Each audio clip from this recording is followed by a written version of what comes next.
Sí, tenia molta gana el pirata. Estava mort de gana. Imagineu-vos si tenia gana el pirata. Un dia, quan estava estirat en el seu vaixell, va mirar al cel. I sabeu què hi va veure al cel? Hi va veure un munt d'estrelles brillants. I va tenir una idea i va dir: com que tinc tanta gana, em menjaré aquestes estrelles aquí dalt del cel. Segur? Però com ho faré per arribar al cel, va pensar el pirata.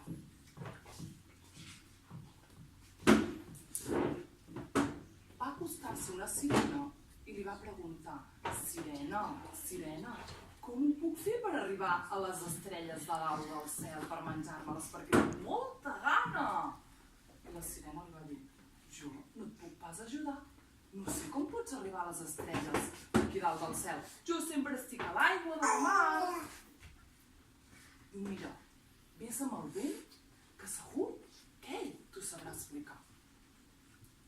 El pirata Ulisses va agafar el timó del seu vaixell i va navegar i navegar pel mar, fins que de sobte va trobar un remolí de vent. Aquell remolí de vent s'hi va apropar al pirata i li va preguntar: vent, com ho puc fer per arribar a dalt del cel per menjar-me aquestes estrelles tan bones i refrescants, perquè tinc una gana? El vent li va dir: jo no ho sé, però hi ha una balena que té molts i molts anys, que fa molts anys que navega pel mar, que segur que la balena et dona la solució. El pirata...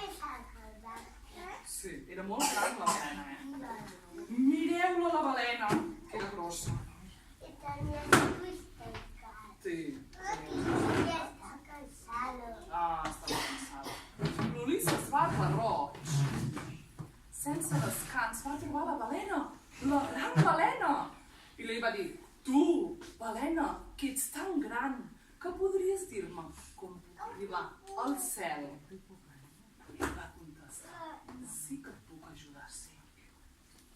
Has d'anar a la recerca de l'illa més petita del món. Allà a l'illa hi trobaràs la palmera més alta, més alta, més alta de tot el món. Quan arribis a la palmera, has de fer 3 salts. 1, 2, ja veuràs, després podràs arribar al cel. Moltes gràcies, balena. Sí, va tancar els ulls, Moltes gràcies, balena. I se'n va anar. El pirata va tornar a pujar al seu vaixell i va arribar al seu destí. Va trobar l'illa més petita del món amb la palmera més gran. Quan va arribar allà, va agafar un bol, perquè com que tenia molta gana, i una cullera. Sí, una cullera de fusta, i va pujar a dalt de les estrelles, a dalt de la palmera. Exacte, així com diu en Pep. Tenia una mica de por, i com que tenia una mica de por, va pujar dalt de tot de la palmera, va tancar els ulls, va apretar les dents fort i va fer